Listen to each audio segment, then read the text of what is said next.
மிக்க நன்றி சார். ஈரோட்டில் கடல் இல்லை என்று யார் சொன்னது? என் முன்னால் அன்பு கடல், மக்கள் கடல், பாச கடல். தளபதி தலைவர் சொல்வதை நாங்கள் செய்து முடிப்போம். அவர் சொல்லுக்கிணங்க நம் கடகத்தை இரும்பு கோட்டையாக மாற்றியிருக்கிற இரும்பு மனிதர், தேர்தல் மேலாண்மை பொதுச் செயலாளர் அன்பு சகோதரர் ஆதவ் அர்ஜுனா இதோ வருகிறார்.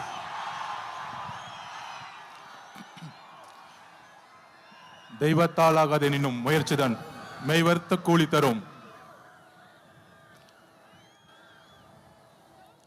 அதாவது அண்ணன் செங்கோட்டையன் அவர்கள் வந்த பிறகு ஒரே ஒரு வருஷம் முடிவாச்சு. சென்ட் ஜார்ஜ் கோட்டை உறுதியாயிருச்சு. கழக தலைவர் அவர்களுக்கும் பொதுச் செயலாளர் ஆனந்தன் அவர்களுக்கும் கழக தோழர் அவர்களுக்கும் என்னுடைய வணக்கத்தை தெரிவித்து,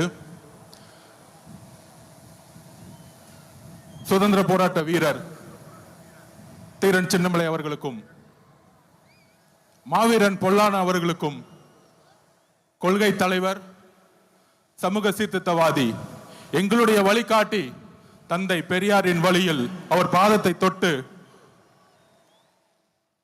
நமக்கான ஒரு மிகப்பெரிய பயணத்தை ஈரோடில் இருந்து தலைவர் தொடங்குகிறார்.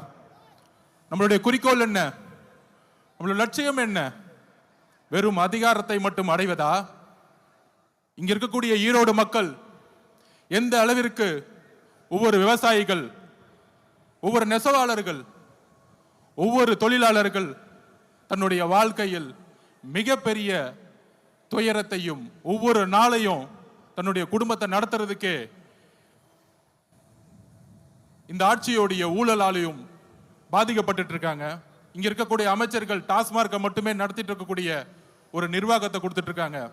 இதை மாற்றணும்னா யாரால மாற்ற முடியும்? யாரால மாற்ற முடியும்? நீங்க சொல்லுங்க. யாரால மாற்ற முடியும்? தளபதி விஜய் அவர்களால மாற்ற முடியும். எந்த கட்சியால மாற்ற முடியும்? டிவிகே. இன்றைக்கு இருக்கக்கூடிய ஒரே நம்பிக்கை டிவிகே தான். அப்ப அது ரீசெண்டா ஒரு மாநாடு, இளைஞர் மாநாடு மாதிரி நடத்தினாங்க. எப்படி? இளைஞர் மாநாடு மாதிரி. அங்க ஆனா இளைஞர்களே இருக்க மாட்டாங்க. ஆனா அங்க ஒரு இளைஞர் இருக்காரு. அவங்க அப்பா பையன், அவங்க 2 இளைஞர்கள் தான் தமிழ்நாட்டில். அந்த இளைஞர்கள் சொல்றாங்க, மாநாடு போட்டு இளம் பெரியாராம். யாருப்பா இளம் பெரியாரு? பெரியாரோட வரலாறு தெரியுமா? பெரியார் ஸ்பெல்லிங் படிக்க தெரியுமா உனக்கு? மழையில படிக்க கொடுத்தா? இதே ஈரோட்டில் மண்ணில் எத்தனை சொற்பொழிவுகள், எத்தனை மாநாடு, எத்தனை உழைப்பு! 70 வருட உழைப்பு. அந்த 70 வருட உழைப்பை சிதைக்கிற மாதிரி இளம் பெரியார்னு சொல்றீங்களே உங்க மகனுக்கு, இதுவா ஆட்சி?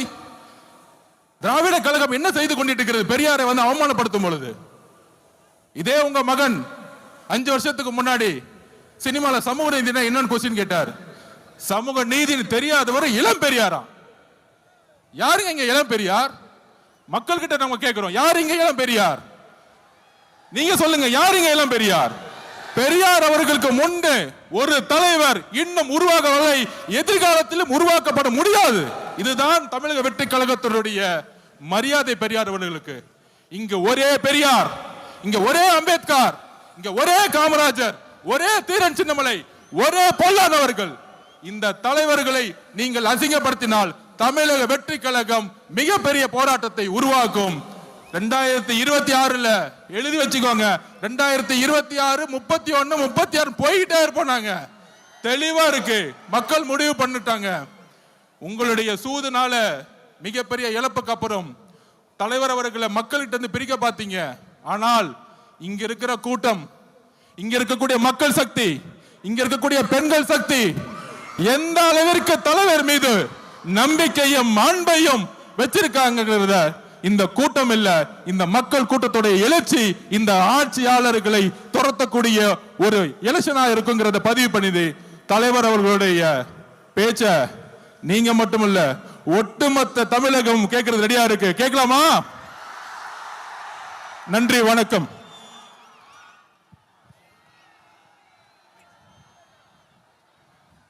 நன்றி சார்.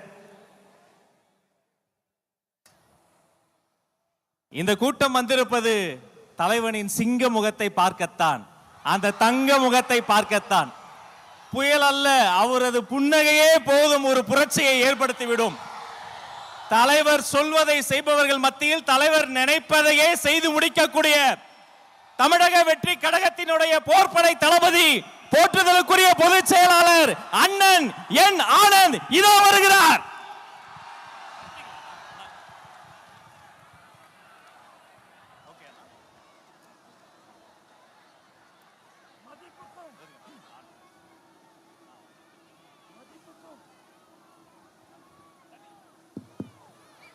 மதிப்புக்கும் மரியாதைக்குரிய தமிழக வெற்றி கழகத்தின் தலைவர், 2026 தமிழகத்தின் முதல்வர், நம் வெற்றி தலைவர் தளபதி உங்களை பார்க்க நம் ஈரோடு மாவட்டத்திற்கு வந்திருக்கிறார். இந்த மண்ணின் மைந்தர் அண்ணன் KS மற்றும் தலைவரை காண கூடியிருக்கும் கழகத்தின் மாநில மாவட்ட நிர்வாகிகள், ஒன்றியம், கிளை கழகம், வார்டு பகுதி மற்றும் சார்பணிகள், தளபதி நெஞ்சில் குடியிருக்கும் ஈரோடு மக்களே, உங்கள் அனைவருக்கும் வணக்கம். நம் கொள்கை தலைவர் பெரியாரின் மண்ணில் நம் வெற்றி தலைவர் தளபதி வந்திருக்கிறார். மங்களகரமான மஞ்சள் மண்ணில் மக்கள் விரும்பும் முதல்வர் வேட்பாளர் வந்திருக்கிறார். இனி எப்போதும் ஈரோடு தளபதியின் கோட்டை. தயார்படுத்திக் கொள்ளுங்கள் உங்கள் குடும்ப ஓட்டை. நண்பர்களே, நாம் இங்கு கூடியிருப்பது வெறும் கூட்டத்திற்காக அல்ல, ஒரு மாபெரும் மாற்றத்திற்கான தொடக்கத்திற்காக. தளபதியின் கரத்தை வளப்படுத்துவோம். ஒவ்வொரு வீட்டிற்கும் நம் கொள்கையை கொண்டு செல்லுங்கள். நாம் போடுவது வெறும் ஓட்டல்ல, தமிழ்நாட்டின் எதிர்காலத்தின் அஸ்திவாரம். தளபதியின் வழியில் தளபதியின் வெற்றிக்காக ஒன்றிணைவோம். வெற்றி நிச்சயம். நன்றி, வணக்கம். நன்றி அண்ணா. திக்கெட்டும் திசையெட்டும் இருந்து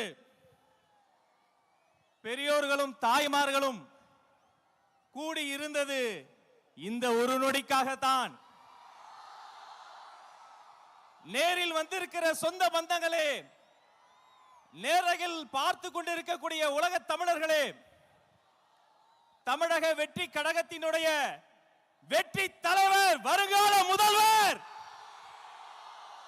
தமிழ்நாட்டின் தலையெழுத்தை மாற்ற போகிற மந்திரம், தர்மத்தாயின் தல புதல்வன்,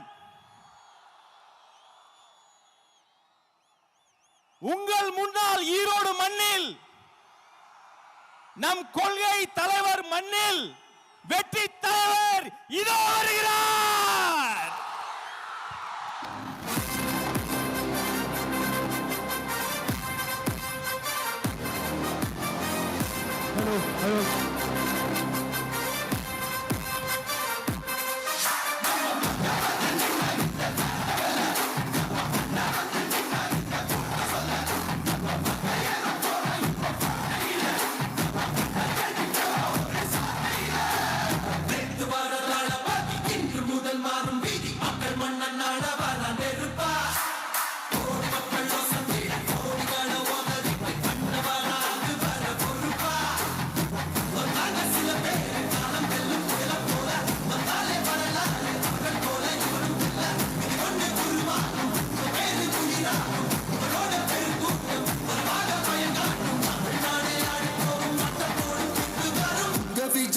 விஜய் உயிர் என்ன வரனா,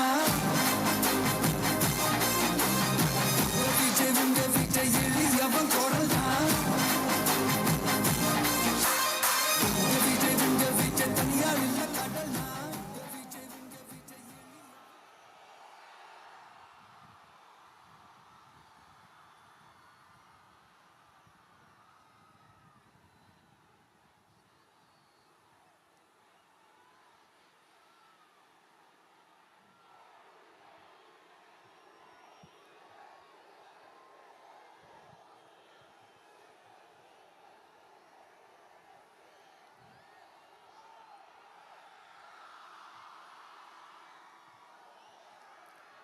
மஞ்சள் மஞ்சள் பொதுவா நல்ல காரியங்கள் ஸ்டார்ட் பண்றதுக்கு முன்னாடி இந்த மஞ்சள் எடுத்து வச்சு தான் ஸ்டார்ட் பண்ணுவாங்க. நம்ம வீட்டில் கூட நம்ம அம்மா அக்கா தங்கைகள் நமக்காக நாம நல்லா இருக்கணும்ன்றதுக்காக மஞ்சள் புடவை கட்டிக்கிட்டு தான் வேண்டிக்குவாங்க. அப்படி அந்த மஞ்சள்னாலே ஒரு தனி வைப்பு தாங்க. நம்ம கொடியில கூட அந்த வைப்ரண்டான அந்த எனர்ஜெட்டிக்கான அந்த மஞ்சள் இருக்குமே, அந்த மாதிரி மங்களகரமான மஞ்சள் விளையிற பூமி தான் இந்த ஈரோடு பூமி.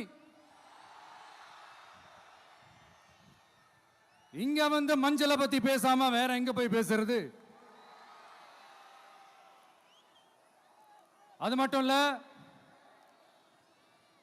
இங்க ஒரு மகத்தான ஒரு மனிதரை பத்தி நம்ம பேசி ஆகணும். இந்த ஈரோடு மண் விவசாயத்துக்கும் பேர் போன மண். இங்க நடக்கிற அந்த விவசாயத்துக்கு மிக முக்கியமான ஒரு கவசமா இருக்கிறது என்ன தெரியுமா? காலிங்கராயன் அணை, காலிங்கராயன் கால்வாய். காலிங்கராயன் அணை கட்டினதுலையும் கால்வாய் வெட்டினதுலையும் உயிரான உணர்வு பூர்வமான நிறைய விஷயங்கள் இருக்குது.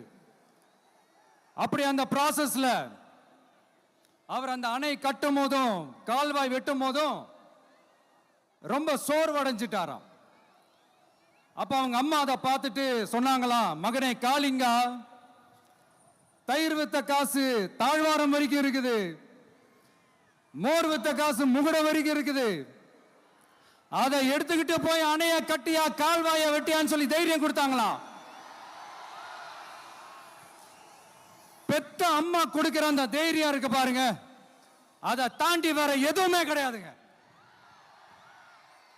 ஒரு மனுஷனால எதையும் சாதிச்சு காட்ட முடியும். அப்படி ஒரு தைரியத்தை தான் இப்ப நீங்க என்னுடைய அம்மா அக்கா தங்கைகள் நண்பா நண்பிகள் தோழர்கள் எல்லாரும் எனக்கு கொடுத்திருக்கிறீங்க. அதே தைரியத்தை, அதே துணையா என் கூட நிக்கிறீங்க. இதை எப்படி நம்ம பிரிச்சு விடலாம்? இதை எப்படி நம்ம கெடுக்கலாம்? என்னெல்லாம் அவதூறுகள் நம்ம விஜய் மேல சொல்லி மக்களை நம்ப வைக்கலாம்? என்னெல்லாம் சூழ்ச்சிகள் நம்ம விஜய் மேல பண்ணி மக்களை நம்ப வைக்கலாம்? இப்படி சூழ்ச்சிகளை மட்டுமே நம்பி பொழப்ப நடத்துற சில சூழ்ச்சிக்கார கூட்டங்கள் இதை தொடர்ந்து செஞ்சுக்கிட்டு தான் இருக்கு. ஆனா அவங்களுக்கு தெரியாது, இது இன்னைக்கு நேத்து வந்த உறவு இல்ல. கிட்டத்தட்ட 30-33 வருஷத்துக்கு மேல இருக்கிற உறவு. ஏன் நான் சினிமாக்கு வந்தப்போ எனக்கு வயசு 10, அப்பல இருந்தே இந்த உறவு ஸ்டார்ட் ஆகி போயிட்டு இருக்குன்னு அவங்களுக்கு தெரியாம போச்சு. அதனால என்ன பண்ணாலும், நீங்க என்ன ட்ரை பண்ணாலும், எல்லாத்தையும் விட்டுட்டு மக்களுக்காக வந்திருக்கிற இந்த விஜய மக்கள் ஒரு நாளும் கைவிட மாட்டாங்க. மக்கள் கூடவே நிக்கிறாங்க, கூடவே நிப்பாங்கன்னு அவங்களுக்கு தெரியாம போச்சு. என்னப்பா நிப்பீங்கல்ல? உங்களை நம்பிதாப்பா வந்திருக்கிறேன். அதான் இந்த சத்தம் தாங்க வாழ்நாள் பூரா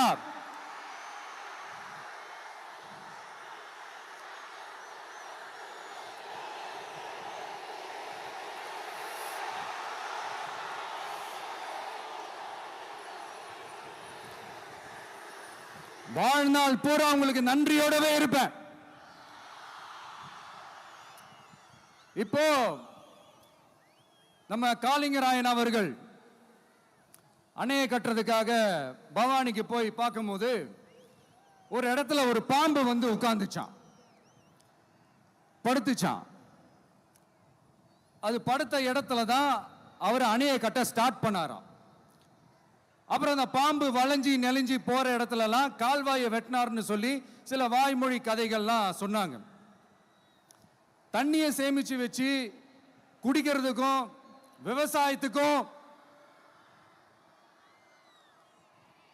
தம்பி கீழே இறங்கு, தம்பி கீழே இறங்குப்பா, ப்ளீஸ் கீழே இறங்குப்பா.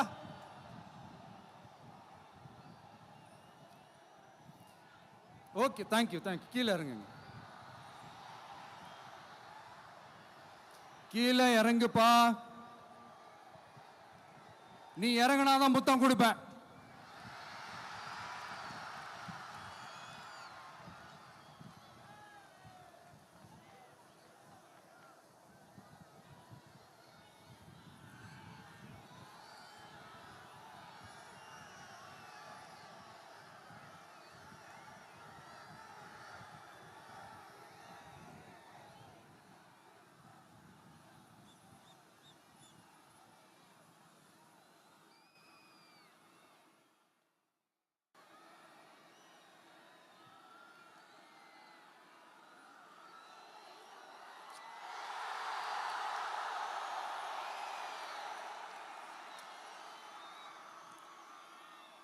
இப்படி தண்ணியை சேமிச்சு வச்சு குடிக்கிறதுக்கும் விவசாயத்துக்கும் வழி வகுக்கிறது எவ்வளவு பெரிய ஒரு நல்ல விஷயம். ஸோ இந்த மாதிரி நல்ல விஷயங்கள்லாம் செஞ்சிட்டு கதைகள் சொன்னா பரவாயில்ல, எதுவுமே செய்யாம கதைகளை மட்டும் அடிச்சு விடுறது எப்படி? அத்திக்கடவு அவிநாசி திட்டத்தை இன்னும் விரிவுபடுத்தினா அந்த 3 மாவட்டத்தில் இருக்கிற லட்சக்கணக்கான மக்களுக்கு எவ்வளவு பிரயோஜனமா இருக்கும். எத்தனையோ லட்சம் ஏக்கர் நிலங்கள்ல விவசாயம் நடத்தினா எவ்வளவு பிரயோஜனமா இருக்கும். ஏன் அதெல்லாம் பண்ண மாட்டேன்றீங்க? வள்ளுவர் கோட்டத்துக்கு காட்டுற அக்கறைய இங்க மக்கள் வாழ்வாதாரத்தில் கொஞ்சம் காட்டலாம்ல, ஏன் காட்ட மாட்டேன்றீங்க? இங்க என்ன கவர்மெண்ட் நடத்துறாங்களா இல்ல கண்காட்சி நடத்துறாங்களா? இந்த 21ஆம் நூற்றாண்டிலே மக்களை பத்தி எதுவுமே யோசிக்கிறது இல்ல. ஆனா அந்த காலத்திலேயே இது எல்லாத்தையும் பத்தி யோசிச்ச மக்களை பத்தி, குடிக்கிற தண்ணியை பத்தி, விவசாயத்தை பத்தி, அணை கட்டுறதை பத்தி, கால்வாய் வெட்டுறதை பத்தி, இதெல்லாம் எங்கிருந்து? பவானியிலிருந்து நொய்யலாறு வரைக்கும் கால்வாய் வெட்டி இது எல்லாத்தையும் பத்தி யோசிச்ச காளிங்கராயன் அவர்களுக்கு கோடி கும்பிடு போட்டாலும் பார்த்தாதுங்க. இப்படி அந்த காலத்துல இருந்த ஒரு ஹீரோவை பத்தி பேசிட்டு இந்த காலத்துல, அதாவது 1920th செஞ்சுரியில இருந்த ஒரு ஹீரோவையும் பத்தி நம்ம பேசி ஆகணும்ல. ஒருத்தர் இலகிய மனம் கொண்ட ஹீரோனா இன்னொருத்தர் இரும்பு மாதிரி அயன்மேன் தான். எஸ், நம்ம ஈரோடு கடப்பாறை தான்.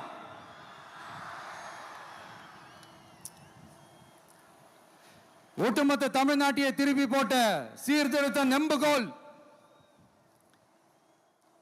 ஈரோடு மாவட்டத்தில் பிறந்த அவர்தான் இந்தியாவுக்கே இடஒதுக்கீடு சம்பந்தமான அரசியல் சட்டத்தை திருத்தறதுக்காக போராட்டம் நடத்தினவர் யாரு? நம்ம தந்தை பெரியாரு. 100 வருஷத்துக்கு முன்னாடியே வகுப்பு வாரி பிரதிநிதித்துவம் வேணும்னு கேட்டவர். அன்னைக்கும் சரி இன்னைக்கும் சரி ஒரு ஆச்சரியத்தோட பார்க்கக்கூடிய ஒரு மனிதர், நம்மளுடைய கொள்கை தலைவர்.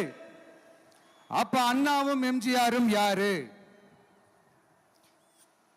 பெரியார் அவர்கள் கிட்ட இருந்து எங்களுக்கு தேவையான கொள்கைகளை எடுத்துக்கிட்டோம்.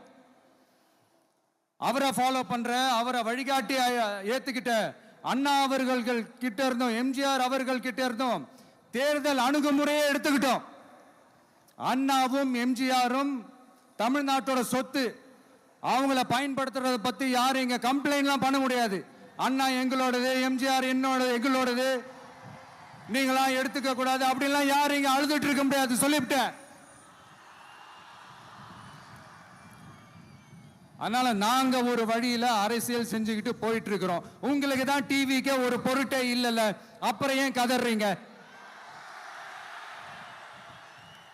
அப்புறம் ஆளாளுக்கு அங்க போயிட்டு இங்க போயிட்டு புலம்பி தள்ளிக்கிட்டு இருக்கிறீங்க. இது எப்படி இருக்கு தெரியுமா? எனக்கு பயம் இல்ல, எனக்கு பயம் இல்ல அப்படின்னு சத்தமா சவுண்ட் விட்டுக்கிட்டே சத்தமா பாட்டு பாடிக்கிட்டே இந்த நடுங்கிக்கிட்டே சின்ன பசங்க நடந்து போவாங்க, அந்த மாதிரி இருக்கு. முதல்ல மண்டையில இருக்கிற கொண்டைய மறைங்க சார்.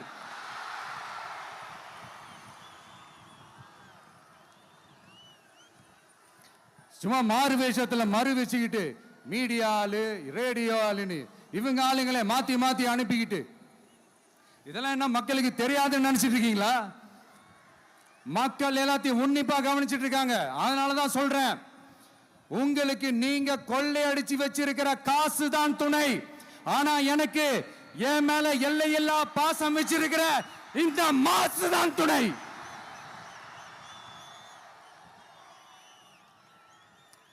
இப்படி நமக்கு துணையா இருக்கிற ஈரோடு மக்களுக்காக நான் இப்போ குரல் கொடுக்கலான்னு வந்திருக்கிறேன். சரி, இப்ப விஷயத்துக்கு வருவோம். பெரியார் அவர்கள் கிட்ட இருந்த அந்த செல்வாக்கையும் அந்த பதவிகளையும் அந்த பவரையும் வச்சுக்கிட்டு அவர் என்ன சொன்னார் தெரியுமா? இவ்வளவு செல்வாக்கு, இவ்வளவு பதவிகள், இவ்வளவு பவர் இருந்தோம் நான் ஒரு 5 பைசா காசு சம்பாதிச்சிருப்பேனா?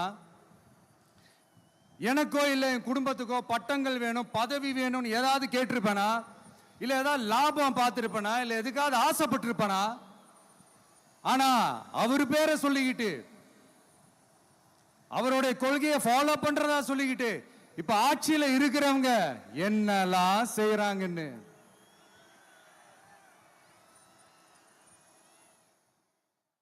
அதனாலதான் சொல்றோம், பெரியார் பேரை சொல்லிக்கிட்டு தயவு செஞ்சு கொள்ளையடிக்காதீங்கய்யா, தயவு செஞ்சு கொள்ளையடிக்காதீங்க. அவரு பேரை சொல்லிக்கிட்டு பெரியார் பேரை சொல்லி கொள்ளையடிக்கிற இவங்க தான் நம்மளுடைய அரசியல் எதிரி. மக்களை நீங்க சொல்லுங்க, நம்மளுடைய அரசியல் எதிரி யாரு? நம்மளுடைய கொள்கை எதிரி யாரு? ரிப்பீட், நம்மளுடைய அரசியல் எதிரி யாரு? நம்மளுடைய கொள்கை எதிரி யாரு? உங்களுக்கு புரியுது இல்ல? எனக்கு அது போதும்யா, எனக்கு வேற எதுவுமே தேவையில்லை.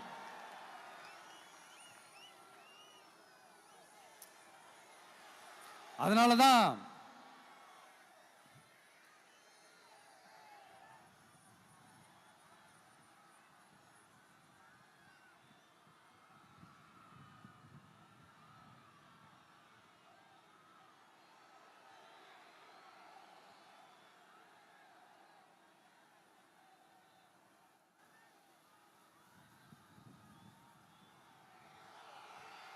உங்களுக்கு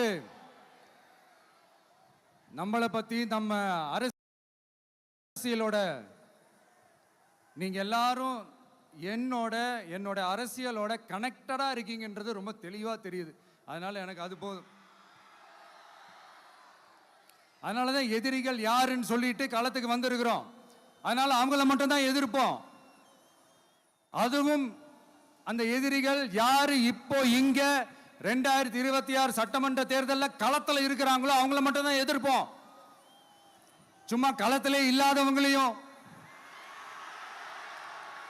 களத்துக்கும் அவங்களுக்கும் சம்பந்தமே இல்லாதவங்களையும் எதிர்க்கிற ஐடியாலாம் இல்ல பாஸ். நீங்க கேட்கிறீங்கன்றதுக்காகலாம் எதிர்த்துட்டு இருக்க முடியாது பாஸ். எங்களுக்கு நிறைய வேலை இருக்குது.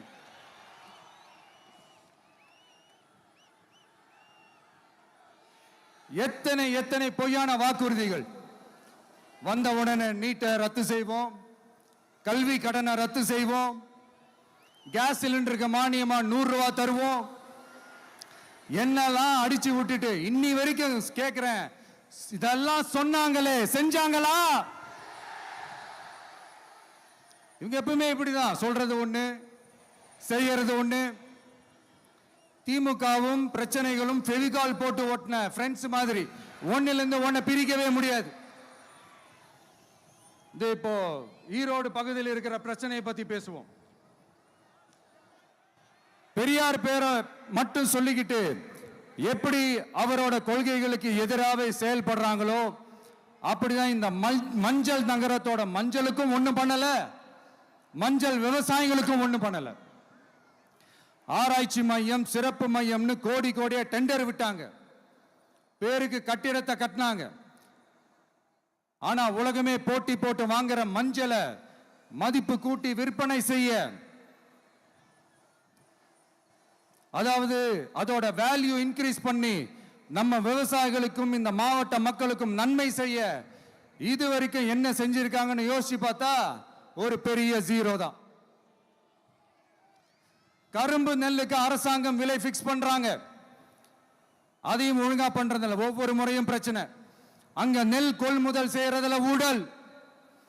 சரி, நாம கஷ்டப்பட்டு விளைய வச்சது வீணா போக கூடாதுன்னு நினைச்சு நம்ம விவசாயிகள் கேட்கிற லஞ்சத்தை கொடுத்தாலும் அதுக்கப்புறம் கூட அந்த கொள்முதல் ஒழுங்கா நடக்கிறது இல்லை. அதையும் தாண்டி ஏதோ ஒரு விலை விவசாயிகளுக்கு கிடைக்குது. அப்படிலாம் இல்லாம ஒழுங்கா நேர்மையா நம்ம மஞ்சளுக்கும் நியாயமான விலை பிக்ஸ் பண்ணி தரமான விதைகளை கொடுத்தா என்ன குறைஞ்சா போயிடுவாங்க? இதெல்லாம் யோசிக்கிறதுக்கு அவங்களுக்கு நேரமே இல்லை. 24x7 அவங்களோட யோசனை என்ன தெரியுமா? இந்த விஜயை எப்படி முடக்கலாம், தமிழக வெற்றி கழகத்தை எப்படியெல்லாம் முடக்கலாம், அப்படிதான் அவங்களுடைய சிந்தனையே 24x7. எத்தனையோ வருஷத்துக்கு முன்னாடி நம்ம காளிங்கராயர் நதிகளின் இணைப்புக்கு முன்னோடியா இருந்தார். பவானி ஆத்துல அவர் அதிகமான தண்ணி அணை கட்டி தேக்கி தண்ணீர் வறட்சியான பகுதிகளுக்கு அனுப்பினாரு. ஆனா இன்னைக்கு இவ்வளவு நவீன வசதிகள் இருந்தோம், இவ்வளவு சயின்ஸ் வளர்ச்சிகள் இருந்தோம், இவ்வளவு டெக்னாலஜி வளர்ச்சிகள் இருந்தோம், அவங்க வாக்குறுதியில் ஒன்று கொடுத்தாங்கல்ல, பவானி நொய்யலாறு அமராவதி 6 இணைப்பு திட்டத்துக்கு ஒரு துரும்ப கூட கிள்ளி போடல. வாக்குறுதி நம்பர் 103 சொன்னாங்களே, செஞ்சாங்களா? சரி, இதாவது ஒரு பெரிய ப்ராஜெக்ட் வைங்க. ஆறுகளை சுத்தப்படுத்த பல ஆயிரம் கோடி நிதி ஒதுக்குவோம், தமிழ்நாட்டில் உள்ள ஆறுகளை சுத்தப்படுத்துவோம்னு சொன்னாங்களே, செஞ்சாங்களா? ஆனா ஆத்து மணலை கொள்ளையடிக்கிறதுல மட்டும் வேலையை கரெக்டா செய்வாங்க. இதை நான் ஏன் திரும்ப திரும்ப சொல்றேன்னா, மக்களே நீங்க புரிஞ்சுக்கணும். கொஞ்சம் மசந்தா மற்ற மாவட்டங்கள்ல மணல் காணாம போன மாதிரி, மலைகள் காணாம போன மாதிரி, நம்ம மாவட்டத்தில் தனி வளத்தை கொடுத்த செம்மண்ணும் காணாம போறதுக்கு வாய்ப்பு இருக்கு மக்களே. நம்ம மண்ணுக்கும் நம்ம ஆத்துக்கும் நம்ம விவசாயிக்கும் தான் இந்த மோசமான நிலைமை. அதனால ஏதாவது தொழில் செஞ்சு பிழைக்கலாம்னு பார்த்தா அதுக்கும் எங்க விடுறாங்க? தொழில்னு பார்த்தா 30% நெசவாளர்களுக்கு கூலி பாக்கி. அரசாங்கம் நம்ம நெசவாளர்கள் கிட்ட இருந்து கொள்முதல் செய்த வேட்டி சேலைக்கான கூலியை கூட போராடித்தான் வாங்க வேண்டியதா இருக்குது. அது சலுகையோ உதவியோ நலத்திட்டமோ கிடைக்காது. நம்ம உழைப்புக்கான ஊதியம், நம்மளோட உரிமை, அதுக்கே போராட வேண்டிய நிலையில தான் இந்த அரசாங்கம் நம்மளை வச்சிருக்கு. நல்லா பார்த்துக்கங்க மக்களே, உரிமைக்கு குரல் கொடுத்தவங்க தான் இவங்க. சிறு குறு தொழில்கள் பீக் ஹவர்ஸ் சார்ஜ்னு கரண்ட்டுக்கு அநியாய விலை வச்சு அதையும் செய்ய விடாம நம்மளை முடக்கிடுறாங்க. அந்த பீக் ஹவர்ஸ் சார்ஜ் கொள்ளையால எத்தனை வருஷமா எவ்வளவு பேர் பாதிக்கப்படுறோம், எவ்வளவு தொழில்கள் பாதிக்கப்படுது. நாமளும் கத்துறோம், போராடுறோம், கோரிக்கை வைக்கிறோம். எதையாவது இவங்க கண்டுக்கிறாங்களா? கொஞ்சம் யோசிங்க. ஏன் கண்டுக்க மாட்டேன்றாங்கன்னு கொஞ்சம் யோசிங்க.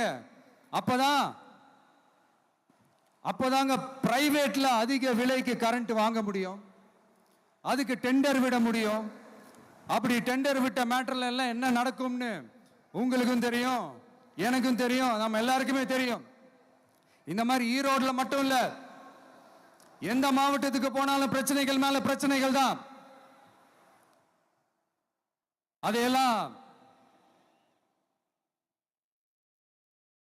தீக்கிறதுக்கு ஒரு சொல்யூஷன் கூட சொல்லாம இதுல வேற பெருமையா மாடல் அரசுங்கிறது இல்ல. நான் கேட்கிறேன், கூச்சமா இல்ல?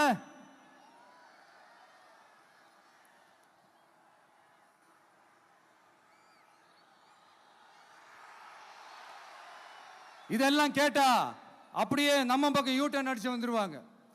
விஜய் என்ன அரசியல பேச மாட்டேன்றாரு, விஜய் என்ன சினிமா டயலாக் மாதிரி பேசுறாரு.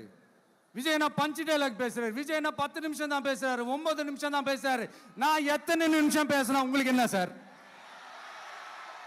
நான் எப்படி பேசினா உங்களுக்கு என்ன சார்? உள்ள விஷயம் என்னன்னு பாருங்க சார். ஒவ்வொரு மாவட்டத்துக்கும் போய் மக்கள் ஃபேஸ் பண்ற பிரச்சனைகளை எடுத்து பேசிட்டு இருக்கிறேன். பின்ன அது அரசியல் இல்லாம வேற எதுதான் அரசியல்?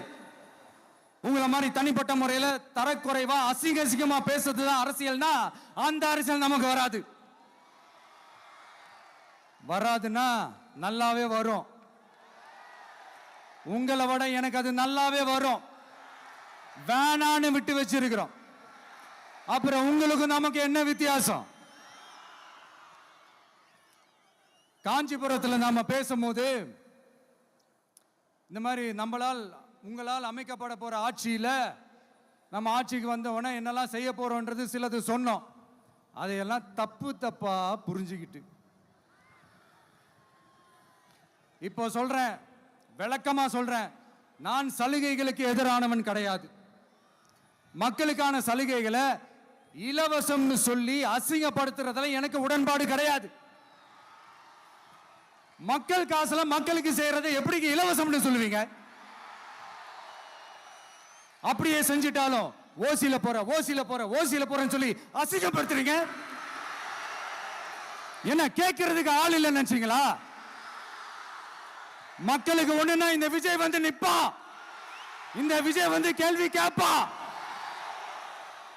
இந்த விஜய் எப்பவுமே மக்கள் பக்கம் தான், அதே மாதிரி மக்களும் என் பக்கம் தான். என் மக்கள் மானத்தோட மரியாதையோட கௌரவத்தோட வாழணும். என் மக்கள் யாருக்கும் கீழே கிடையாது. அப்படி அவங்க கௌரவத்தோட வாழணும்னா அவங்களுக்கான வாழ்க்கை தரம் உயரணும். வாழ்க்கை தரம் உயரணும்னா அவங்களோட வாழ்வாதாரம் உயரணும். வாழ்வாதாரம் உயர்ந்தாதான் பொருளாதாரம் உயரும். பொருளாதாரம் உயர்ந்தாதான் வசதி வாய்ப்புகள் உயரும். இதெல்லாம் உயர்ந்தாலே ஆட்டோமேட்டிக்கா அவங்களோட வாழ்க்கை தரம், அவங்களுக்கான மரியாதை, அவங்களுக்கான கௌரவம் எல்லாமே உயரும். இதுக்கான வழிகள், அந்த சூழல்களை அந்த கவர்மெண்ட் அமைச்சு கொடுக்கணும். இதுக்கான அந்த திட்டங்களை செயல்படுத்தணும். இதெல்லாம் செஞ்சாதான் அந்த அரசாங்கம் ஒரு நல்ல அரசாங்கம். இதைத்தான் சொன்னோம்.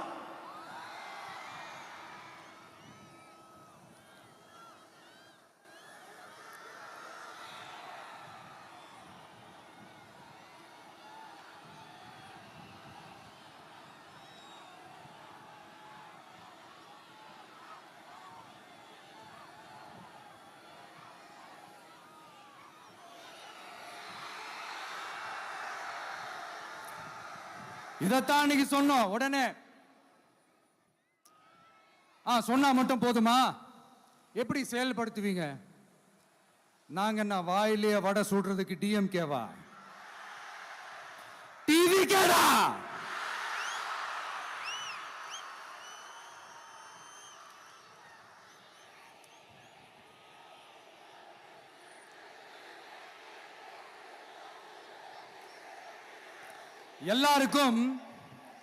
எல்லாருக்கும் நிரந்தரமான ஒரு வீடு இருக்கணும்னு சொன்னோம்.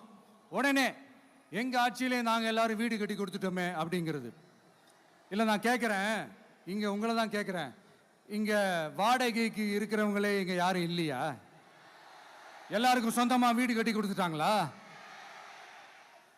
அடுத்து வீட்டில் இருக்கிற ஒவ்வொருத்தரும் மினிமம் டிகிரி படிச்சிருக்கணும் அப்படின்னு சொன்னோம். உடனே எங்க ஆட்சியிலே எல்லாரும் டிகிரி படிச்சு முடிச்சிட்டாங்களே அப்படிங்கிற மாதிரி சொல்றது அது உண்மைனா? ஸ்கூல் லெவல்லையே டிராப் அவுட்ஸ் அதிகமானது யாரோட ஆட்சியிலங்க?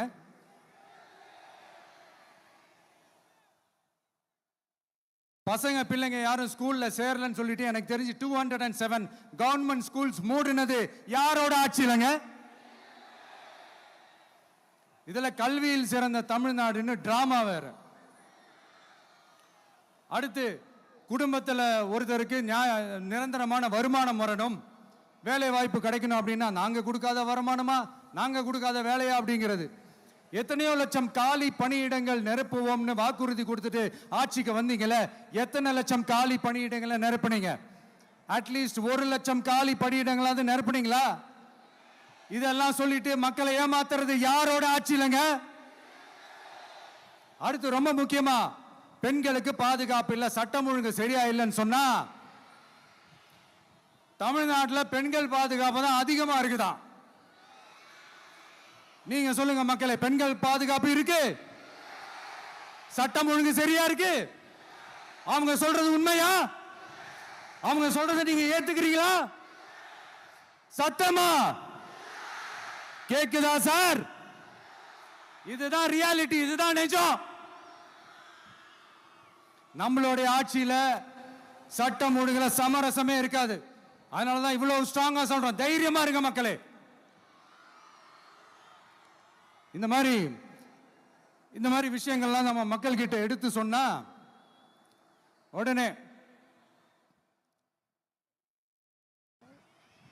இந்த இது எடுத்துட்டு வந்துருவாங்க.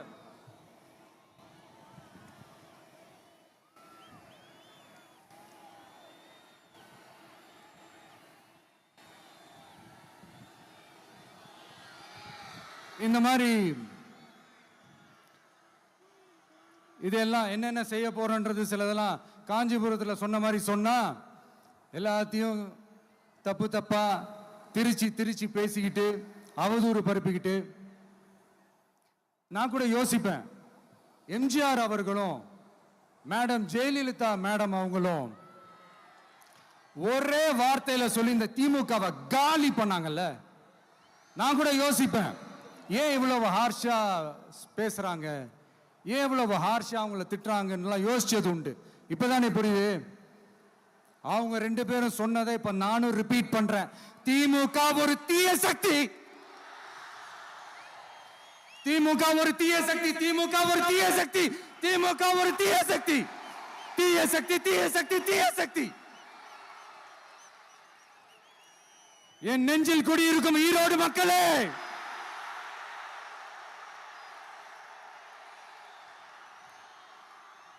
டிவிகே ஒரு தூய சக்தி. எப்படி? டிவிகே ஒரு தூய சக்தி.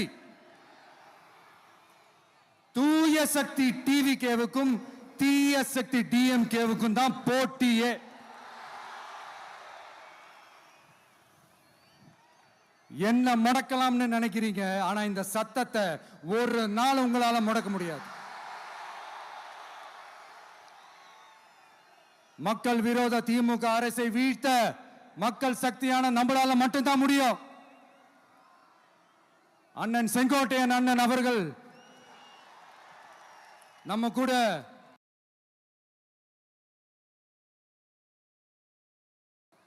இப்ப ரீசெண்டா ஒரு இடத்துல நம்ம சிஎம் சார் அவர்கள் பேசும்போது சொன்னாங்க, என் கேரக்டரையே புரிஞ்சுக்க மாட்டேங்கிறேன்.